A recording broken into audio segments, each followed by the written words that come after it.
Actually I think यहाँ से हम लोग को ना एक इंटरेस्टिंग पॉइंट ये डिस्कस करना चाहिए about the IPL mega auction, because अभी हम लोग प्लेयर्स की बातें कर रहे हैं. What do you think is the inside scene of KKR? जैसे मैंने अभिषेक नायर को बोलते सुना था एक बार कि वो बिल्कुल ही पसंद नहीं करते मेगा ऑक्शन को. As per your interactions with the insiders and जितना भी आपने देखा है माहौल को, डू यू थिंक कि एक स्पेसिफिक अवर्जन है KKR का मेगा ऑक्शन के कॉन्सेप्ट से, या फिर ये सिर्फ अभी पिछले 1-2 सालों में ही हुआ है क्योंकि टीम बहुत अच्छी बन गई है? आई थिंक ये हर साल का ये है पॉइंट ऑफ व्यू KKR का कि उनको कभी मेगा ऑक्शन पसंद ही नहीं है. बिकॉज आप देखो KKR एक ऐसी टीम है जो ऑलवेज प्लेयर्स को बैक करता है. यूसुफ पठान कितना साल खेला है, कुछ टाइम पे वो उतना अच्छा भी नहीं खेलते थे KKR के लिए, बट स्टिल उनको वो बैकिंग मिला है. सिमिलरली अगर आप देखो गौतम गंभीर को बहुत बैकिंग मिला है. शुभमन गिल एक एक्सेप्शन है, बट वेंकटेश अय्यर को उन्होंने बैक किया है, रिंकू सिंह को बैक किया है. तो KKR एक ऐसा टीम है जो कोर सेम रखना चाहता है, और मेगा ऑक्शन के लिए ये हर बार प्रॉब्लम हो जाता है, हर बार चीज़ें ख़त्म हो जाती है. नॉट बिकॉज KKR इस बार जीता है. अगर KKR लास्ट भी आते तो मुझे लगता है कि उनका सेम पॉइंट ऑफ व्यू होता कि एक फिक्स सेट ऑफ प्लेयर्स होना चाहिए. 5 to 6 प्लेयर्स या फिर 6 to 7 प्लेयर्स अगर एक टीम के लिए खेले तो brand identity, personal branding of those players, branding of the teams, everything becomes much easier. And फिर cricket is also huge thing, right? अगर आप सोचो मैनचेस्टर यूनाइटेड में हर साल कोई ना कोई डिफरेंट प्लेयर्स आ रहा है, और एक टाइम पे तो हो सकता है कि सारे प्लेयर्स छोड़ देते हैं और न्यू प्लेयर्स आता है. तो टीम का जो रीबिल्डिंग है ना वो इम्पॉसिबल हो जाता है. Because why I say this is कि IPL का competition levels are very huge. It's not like SA T20 or not like the other T20 leagues, okay? यहाँ पे जो अपने कंट्री को रिप्रेजेंट कर रहा है वो भी IPL टीम के बेंच पे बैठ सकता है. इतना लेवल ऑफ कंपटीशन है. तो इतना हाई कॉम्पिटिटिव लीग में, इतना हाई ऑक्टेन लीग में अगर आप वो नहीं कर रहे हो, अगर आप कंसिस्टेंटली एक ग्रुप ऑफ प्लेयर्स को नहीं खिला रहे हो, तो जो भी हार्डवर्क है that goes in when. Because हम लोगों को क्या दिखता है, सिर्फ IPL के 2-2.5 महीने क्रिकेट चल रहा है, but all these IPL teams have cricket academies. KKR has a cricket academy in Mumbai. All these teams have a cricket academy, जहाँ पे सोचो जब प्लेयर्स इंटरनेशनल क्रिकेट या फिर डोमेस्टिक क्रिकेट नहीं खेल रहा है, they can come and play in practice in these academies. तो आप इतना इन्वेस्टमेंट कर रहे हो, इतना ज़्यादा आप ट्रेनिंग करवा रहे हो कोई प्लेयर को, ऑल फॉर व्हाट? 2 साल बाद आप एक डिफरेंट टीम के लिए खेलोगे. Makes no sense. So I think not just KKR, I think every other team should, every other team has this in their back of their heads कि यार IPL mega auction is coming, मुझे नहीं करना है ये mega auction, because हर बार जो हमने hard work किया है वो वेस्ट पे जा रहा है, हर बार वेस्ट पे जा रहा है. हाँ, एक ऑप्शन हो सकता है कि आप जितने भी प्लेयर्स चाहो आप रिलीज कर सकते हो, ऐसे मिनी ऑक्शंस पे होता है. बट ये जो कॉन्सेप्ट कि आप सिर्फ 3 प्लेयर्स को या फिर सिर्फ 4 प्लेयर्स को आप रिटेन कर सकते हो, ये मेरे पॉइंट ऑफ व्यू से I don't think so it's a good concept at all. And even there were reports which were saying that KKR was not happy with the meeting. I think I had read one of the reports as well. KKR was not happy at all with this, and there was Sunrisers Hyderabad also. अभी a lot of players, a lot of people will say क्योंकि ये लोग IPL final खेले थे इसलिए इनका point of view है. But मैं बोल रहा हूँ अगर ये लोग लास्ट भी आते, ये लोग क्वालिफाई भी नहीं करते, तो इनका पॉइंट ऑफ व्यू सेम होता. बिकॉज सोचो अगर KKR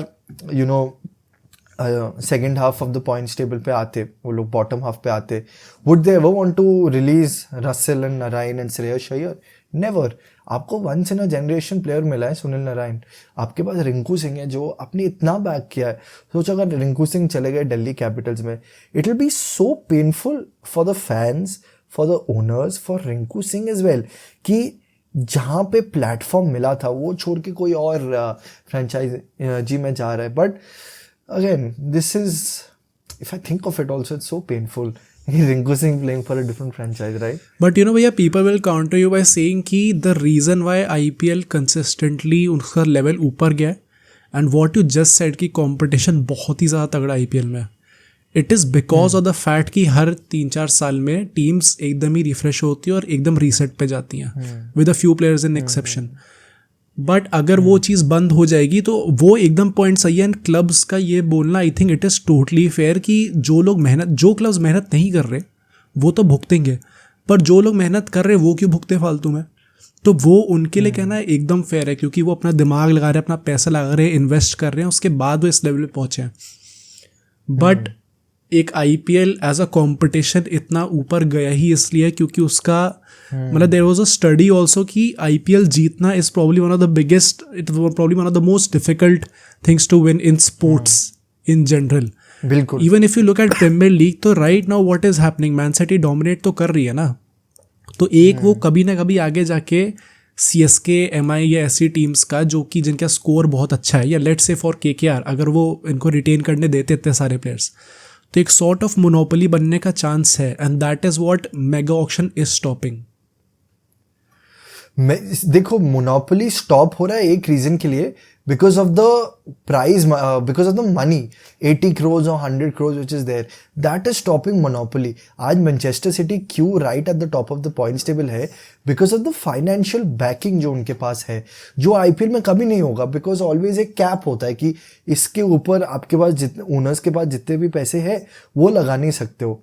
it's a fair point what you से, फेयर पॉइंट कि अगर प्लेयर्स शफल होते रहते हैं तो ऑब्वियसली चीज़ें डिफरेंट हो सकती है। बट देखो, अगर 3 to 4 player always it will remain consistent only, ऐसे केकेआर, नारायण है, रसेल है, ये कितने सालों से खेल रहा है, तो 3-4 जो है what people are counter acting by saying कि उसको आप 6-7 कर दो सर।